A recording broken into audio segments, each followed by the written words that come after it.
assembly and proposes to sound the mind of his army. In the end, they marched to fight. Catalogue of the Achaean and Trojan forces. Now the other gods and the armed warriors on the plain slept soundly, but Zeus was wakeful, for he was thinking how to do honor to Achilles and destroy much people at the ships of the Achaeans. In the end, he deemed it would be best to send a lying dream to King Agamemnon.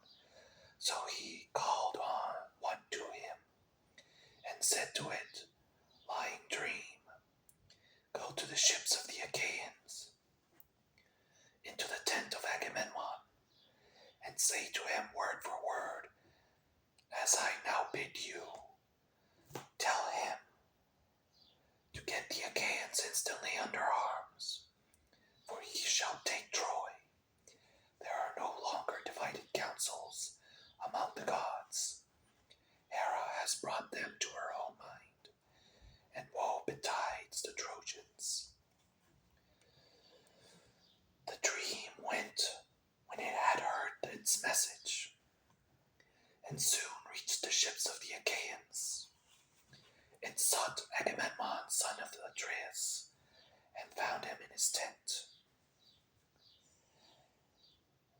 Wrapped in a profound slumber, it hovered over his head, and in the likeness of Nestor, son of Neleus, whom Agamemnon honored among all his counselors, and said, "You are sleeping, son of Atreus, one who has the welfare of his host, and so much other care upon his shoulders, should dog his sleep.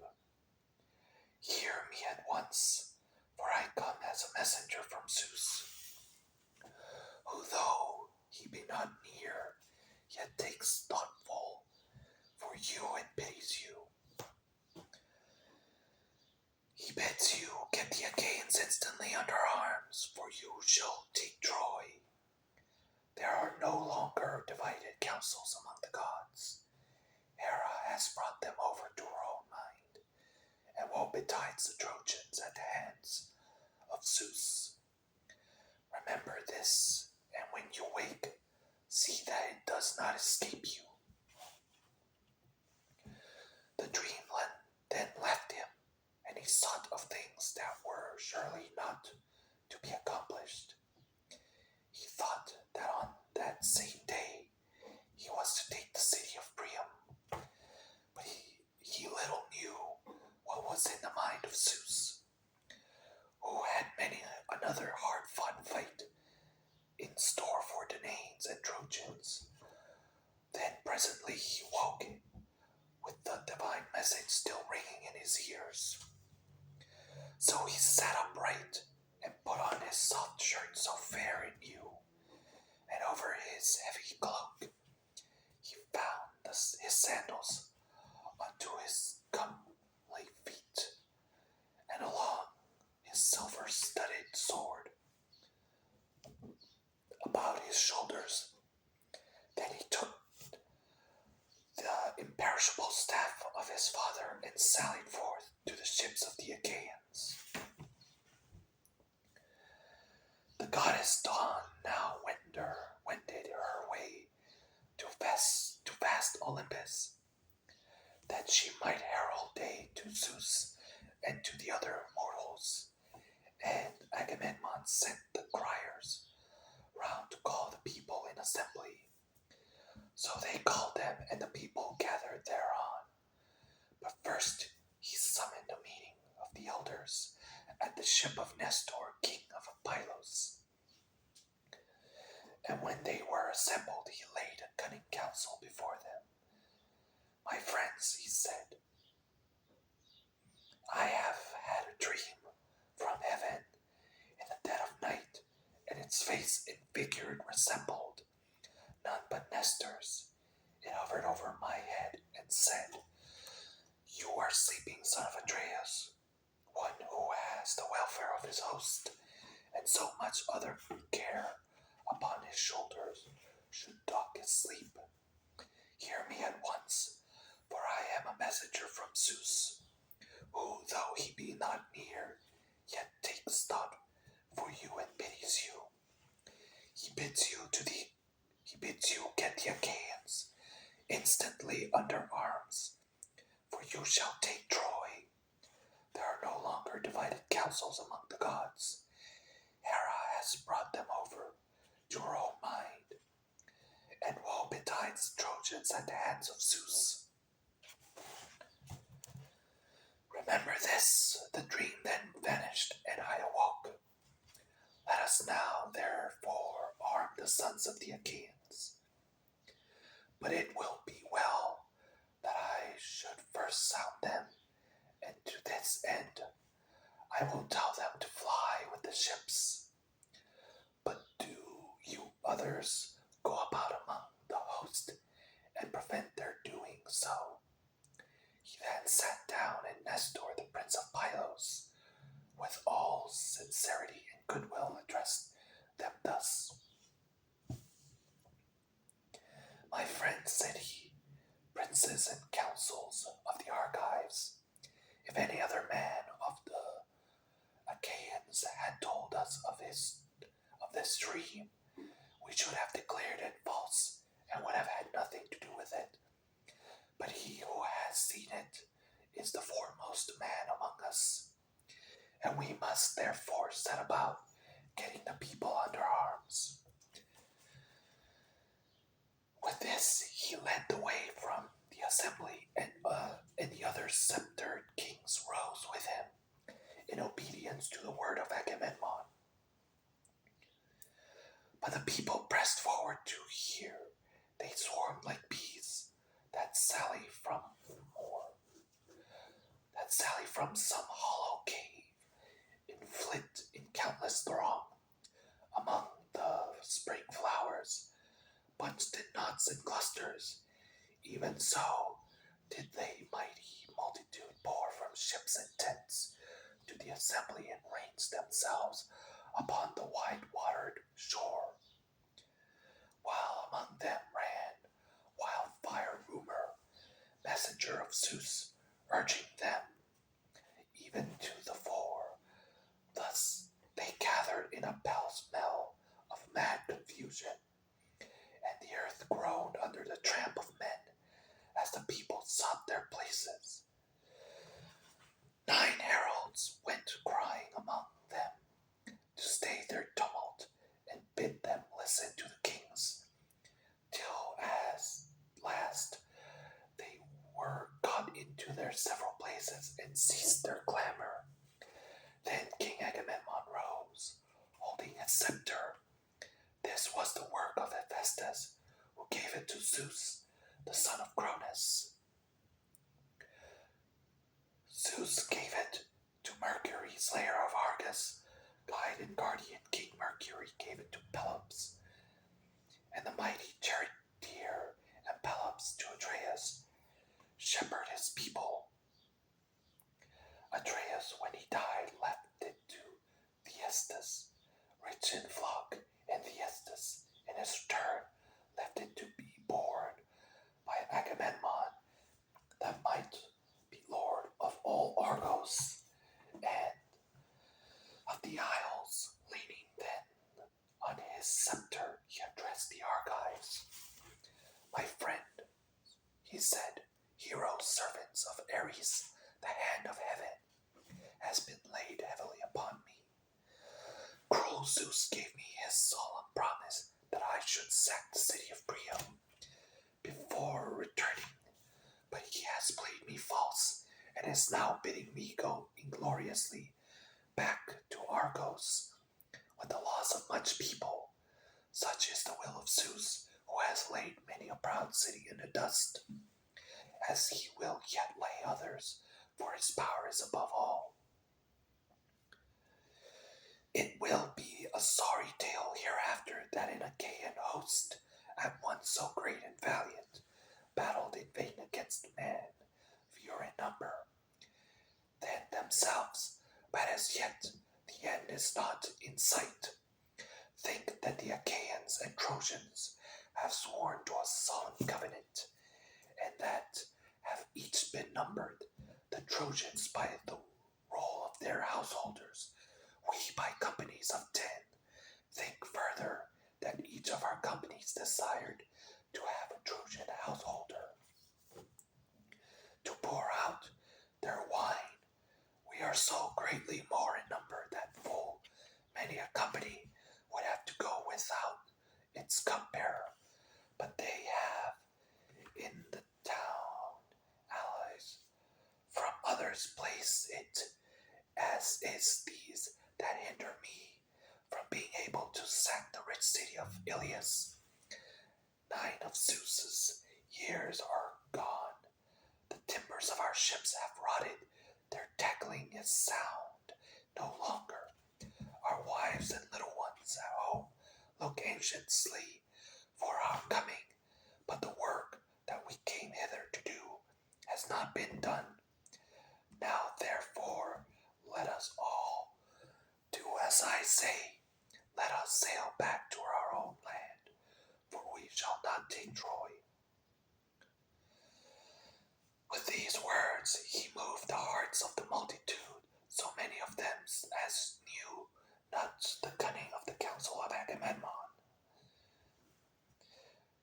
They urged to and fro like the waves of the Icarian Sea, when the east and south winds break from heaven's clouds to lash them, or as when the west wind sweeps over a field of corn, and the ears of bow beneath the blast. Even so were they swayed, as they flew with loud cries towards the ships, and the dust from under their feet rose heavenward. They cheered each other on to draw the ships into the sea. They cleared the channels in front of them. They began taking away the stays from underneath them, and the welkin rang when their glad cries, so eager were they to return. Then surely the Argives should have returned after a fashion that was not fated. But Hera said to Athene, Alas, daughter of Aegeus, bearing Zeus, unwearable shall the Argives fly home to their own land over the broad sea, and leave Priam and the Trojans the glory of still keeping Helen, for whose sake so many of the Achaeans have died at Troy, far from their homes. Go about at once among the host, and speak fairly to them, man by man, that they draw not their ships into the sea. Athene was not slack to do her bidding. Down she darted from the topmost summits of Olympus, and in a moment she was at the ships of the Achaeans. There she found Odysseus, peer of Zeus, in council standing alone. He had not as yet laid a hand upon his ship, for he was grieved and sorry. So she went close up to him and said, Odysseus, noble son of Laertes, are you going to fling yourselves into your ships and be off home to your own land in this way? Will you leave Priam and the Trojans the glory of still keeping Helen, for whose sake so many of the Achaeans have died at Troy, far from their homes? Go about at once among the host, and speak fairly to them, man by man, that they draw not their ships into the sea. Odysseus knew the voice as that of the goddess. He flung his cloak from him and set off to run. His servant Eurybates, a man of Ithaca, who waited on him, took charge of the cloak, whereon Odysseus went straight up to Agamemnon and received from him his ancestral imperishable staff. With this he went about among the ships of the Achaeans. Whenever he met a king of chieftain, he stood by him and spoke him fairly. Sir, said he, this flight is cowardly and unworthy. Stand to your post and bid your people. I'm sorry, I must have lost. Oh, here we go. And bid your people also keep their places. You do not yet know the full mind of Agamemnon. He was sounding us, and ere long will visit the Achaeans with his displeasure. We were not all of us at the council to hear what he then said. See to it lest he be angry and do us a mischief, for the pride of kings is great, and the hand of Zeus is with them. But when he came across any common man, when he was making a noise, he struck him with his staff and rebuked him, saying, Sarah, hold your peace and listen. To better men than yourself, you are a coward and no soldier. You are nobody either in fight or council. We cannot all be kings. It is not well that there should be many masters. One man must be supreme, one king to whom the son of scheming Cronus has given the scepter of sovereignty over all. Thus masterfully did he go about among the host, and the people hurried back to the council from their tents and ships with a sound as the thunder of surf when it comes crashing down upon the shore, and all the sea is in an uproar. The rest now took their seats and kept to their own several places, but Thersites still went on wagging his unbridled tongue, a man of many words, and thus unseemingly a monger of sedition, a railer against all who were in authority, who carried not what he said, so that he might set the Achaeans in a laugh. He was the ugliest man of all those that came before Troy, bandy-legged, lame of one foot, with his two shoulders rounded and hunched over his chest. His head ran up to a point, but there was little hair on top of it. Achilles and Odysseus hated him worst of all, for it was with them that he was most wont to wrangle. Now, however, with a shrill, squeaky voice, he began heaping his abuse on Agamemnon. The Achaeans were angry and disgusted, yet none the less he kept on brawling and bawling at the son of Atreus. Agamemnon, he cried, what ails you now, and what more do you want? Your tents are filled with bronze and with fair women. For whenever we take a town, we give you the pick of them. Would you have yet more gold, which some Trojan is to give you as a ransom for his son, when I or another Achaean has taken him prisoner? Or is it some young girl to hide and lie with? It is not well that you, the ruler of the Achaeans, should bring them into such misery. Weakling cowards, women rather than men, let us sail home and leave this fellow here at Troy to stew in his own means of honor and discover whether we were of any service to him or no. Achilles is a much better man than he is, and see how he has treated him, robbing him of his prize and keeping it himself. Achilles takes it meekly and shows no fight. If he did, son of Atreus, you would never again insult him. Thus rallied Thersites, but Odysseus at once went up to him and rebuked him sternly. Check your glib tongue, Thersites, said he, and babble not a word further.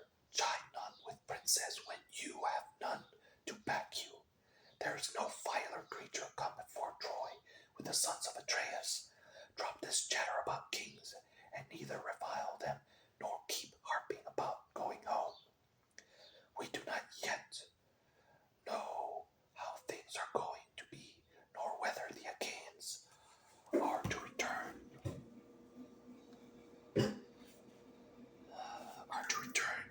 with God, with good success or evil. How dare you jibe at Agamemnon because the Danaans have awarded him so many prizes? I tell you,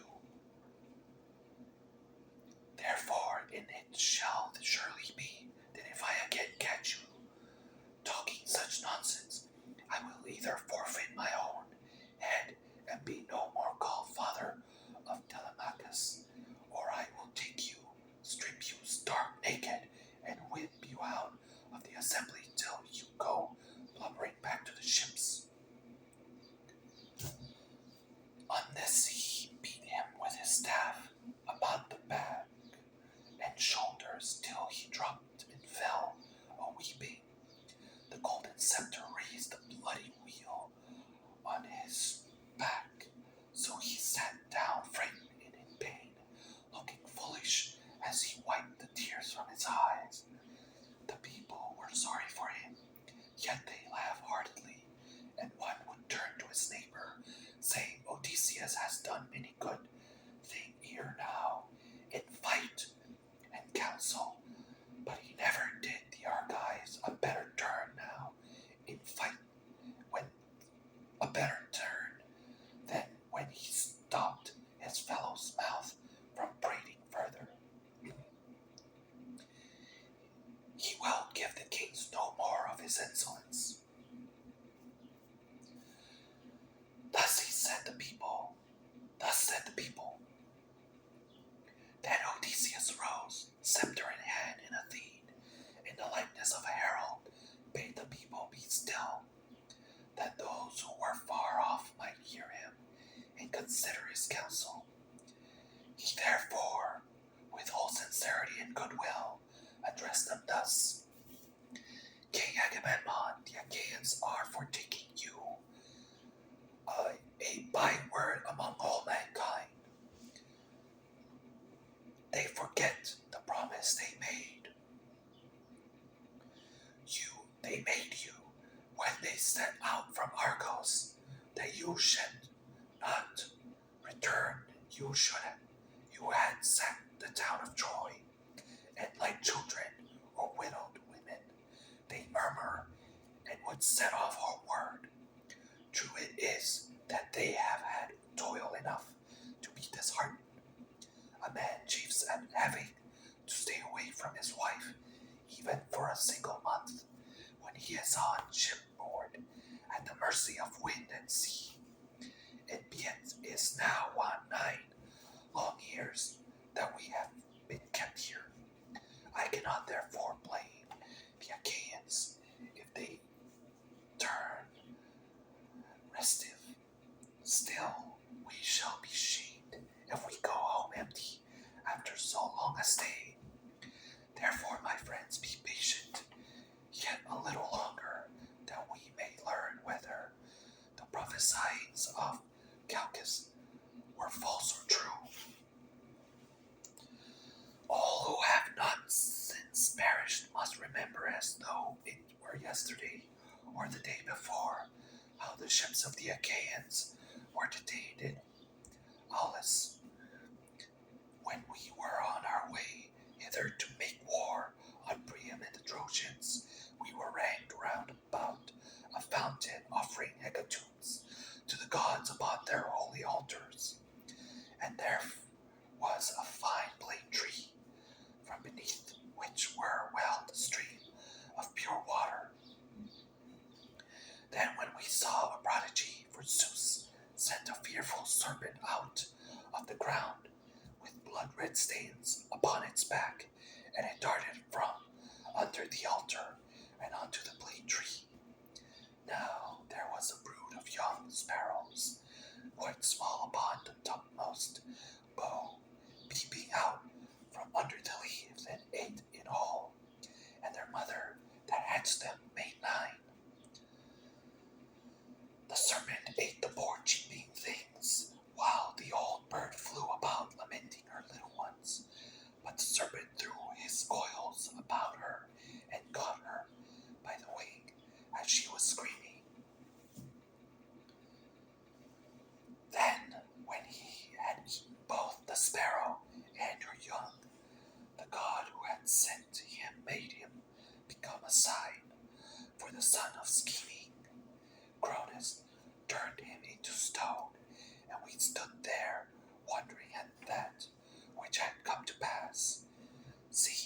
that such a fearful portent had broken in upon the Hecatombs.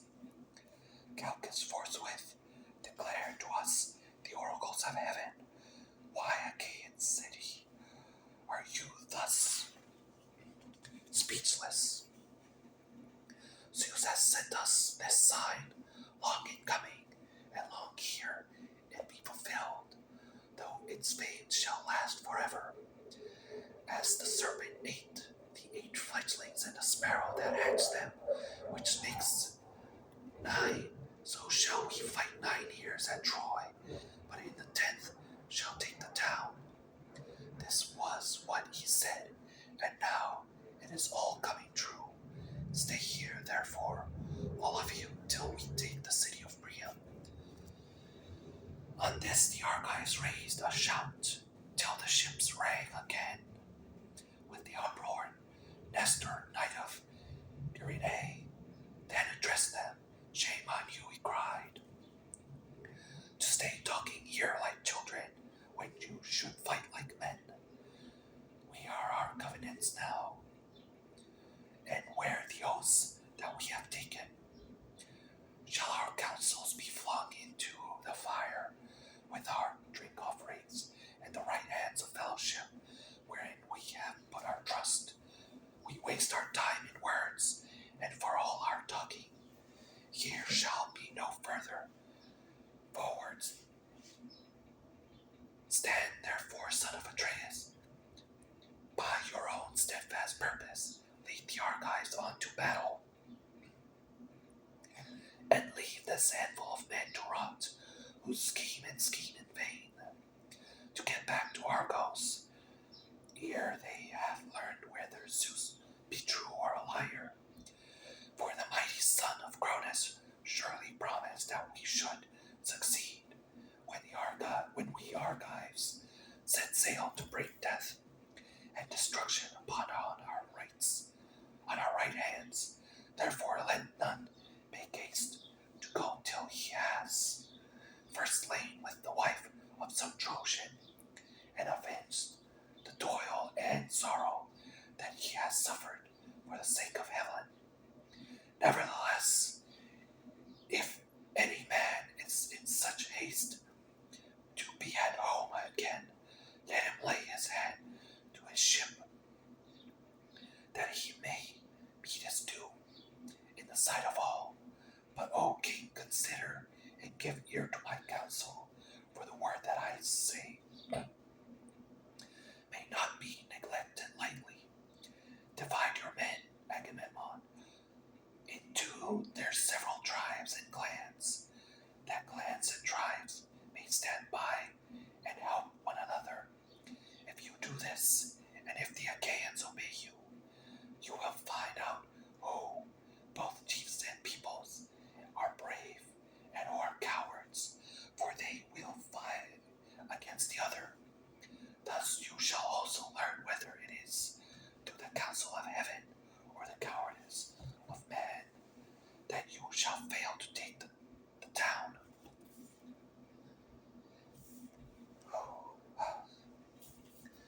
Okay, guys, I think I'm going to stop here and continue the next time on page 37.